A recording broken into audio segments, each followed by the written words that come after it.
Today's our topic is architectural design in SE software engineering. Just to recall the previous topics once. Now, what is architectural design?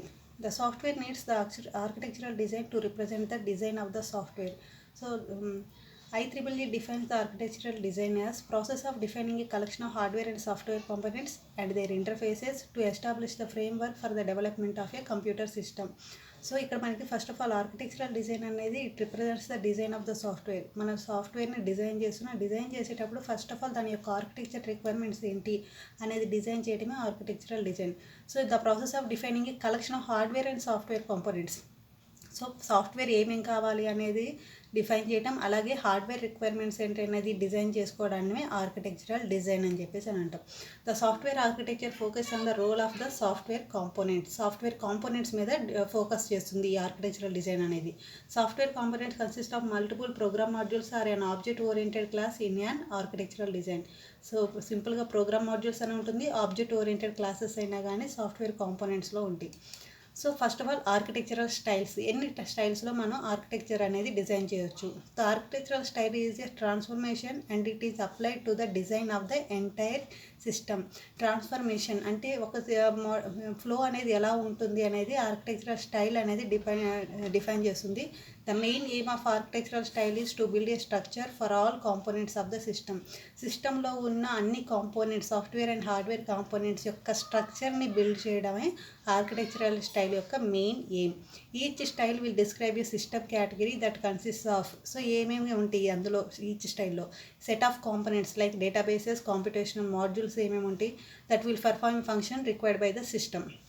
A type of components ఉన్నాయి? అలాగే set of connectors that will help in coordination, communication and cooperation between components. So once కాంపోనెంట్స్ని define చేసిన తర్వాత దాని మధ్య communication connect చేయడానికి ఏ type of కనెక్టర్స్ని యూస్ చేస్తున్నాం. Conditions that how components will be integrated to form the system. So మనం మాడ్యూల్స్గా డివైడ్ చేసింది ఇంటిగ్రేట్ చేసి సింగిల్ కాంపోనెంట్గా మనం యూజర్కి డిస్ప్లే చేయాలి. సో దానికి ఏ టైప్ ఆఫ్ కండిషన్స్ని ఫాలో అవ్వాలి. Semantic models that help the designer to understand the overall properties of the system. Once మన సాఫ్ట్వేర్ని కస్టమర్కి రిలీజ్ చేసిన తర్వాత సిమాంటిక్ మోడల్స్ అంటే మనకి యూజర్కి అర్థం కావడానికి గైడ్ లైన్స్ అనేది డిజైన్ చేస్తాం. ఆ డిజైన్ చేయడానికి ఏమేమి మోడల్స్ యూస్ చేస్తాం. సో ఈ ఫోర్ కాంపోనెంట్స్ని బేస్ చేసుకుని ఆర్కిటెక్చరల్ స్టైల్ అనేది ఉంటుంది. సో నెక్స్ట్ వన్, దీంట్లో ఫస్ట్ స్టైల్ వచ్చేసరికి data centered architecture. So data centered architecture అంటే ఏంటి అంటే డేటాబేస్ అనేది the data store in the file or database is occupying at the centre of the architecture. Store data is access continuously by the other components like update, delete and modify from the data store. So ఇక్కడ మనకి for example ఇది data centered architecture. So data centre అనే దాంట్లో database అనేది మిడిల్లో ఉంటుంది.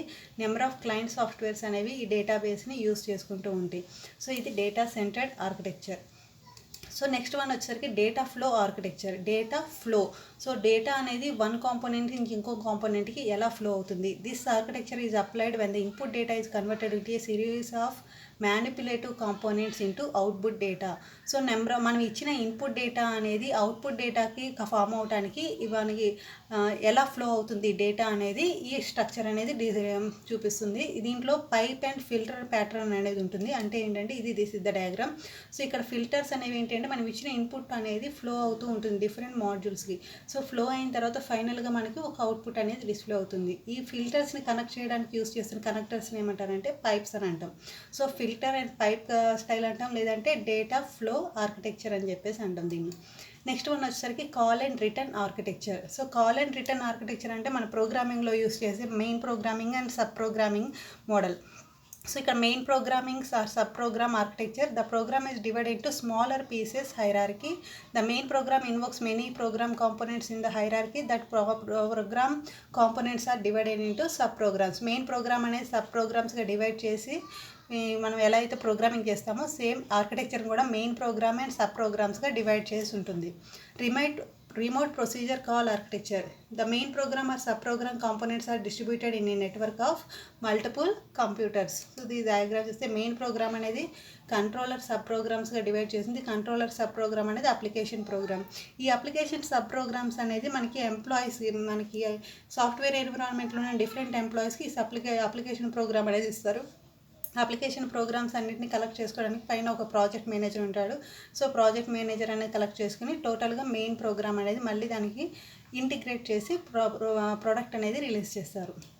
Next one, object-oriented architecture. The components of a system encapsulate data and the operations that must be applied to manipulate the data. The coordination and communication between the components are established via the message passing. మనకు ఆబ్జెక్ట్-ఓరియంటెడ్లో message passing అనే ఒక